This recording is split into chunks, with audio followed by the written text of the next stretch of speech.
आगे उपासक संस्कार। उपासक शब्द का अर्थ है पास बैठने वाला, पूजन करने वाला कहलाता है उपासक। और उस उपासक के संस्कारों को बतलाने वाले इस अधिकार का नाम है उपासक संस्कार अधिकार।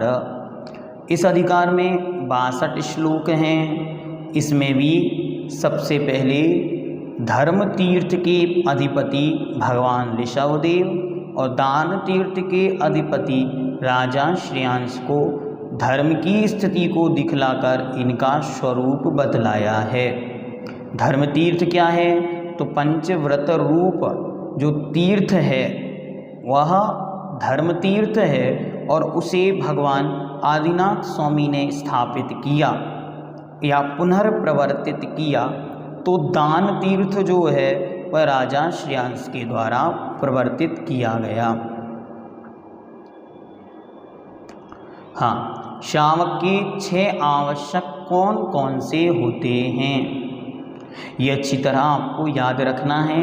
और इसका श्लोक यदि याद हो जाए तो श्लोक भी याद रखना है। देव पूजा गुरुपास्ति स्वाध्याय संयमस्तपः।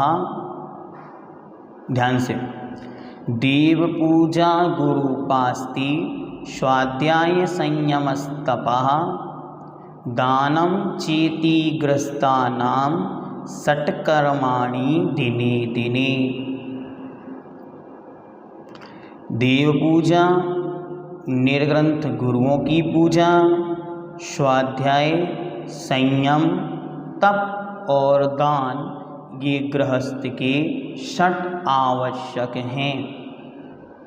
इनको परिभाषा के रूप में भी पूछा जा सकता है। तो देव पूजा जिनेंद्र भगवान की या वीतराग अरिहंत प्रभु की पूजा करना। निर्ग्रंथ गुरु पूजा जिन्होंने घर, वैभव, धन, रुपया, पैसा, वस्त्र आदि का त्याग कर दिया है, ऐसे वीतरागी निर्ग्रंथ परम दिगंबर वीतरागी गुरुओं की उपासना करना, उनको आहार देना, उनकी वैयावृत्ति आदि करना। फिर स्वाध्याय, स्व अर्थात स्वयं का, अध्याय मतलब अध्ययन, स्वयं का अध्ययन करना स्वाध्याय है। या फिर निर्दोष रीति से निर्दोष शब्दोच्चारण पूर्वक अर्थपूर्वक शास्त्रों का पढ़ना, पढ़ाना, सुनना, सुनाना, पूछना, बताना, धर्मोपदेश करना, चिंतन और मनन करना स्वाध्याय है। संयम, अच्छी तरह संयमित होने का नाम संयम है। संयम का अर्थ है 5 इंद्रिय, मन और 6 कायिकी जीवों की रक्षा का उपाय, कंट्रोल, लिमिटेशन, इसको बोलते हैं संयम।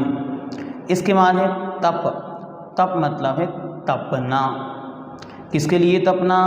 कर्म क्षय के निमित्त के लिए 12 प्रकार के तपों को तपना। इसके बाद है दान। दान मतलब क्या है?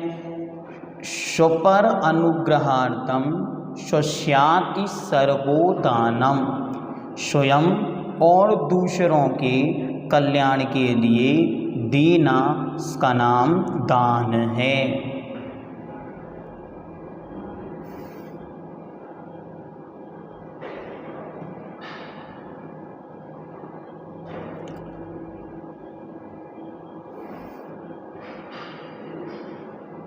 फिर यहाँ पर श्लोक नंबर 42 से श्लोक नंबर 58 तक 12 भावनाओं का स्वरूप दिया गया है। आपको अच्छी तरह उन 12 भावनाओं के स्वरूप को एक बार पढ़ना है, देखना है, समझना है और फिर उनको अच्छी तरह पेपर के लिए तैयार करना है। कोई भी 1 या 2 भावनाएं आपको पेपर में परीक्षा के लिए पूछी जा सकती हैं। फिर इसके आगे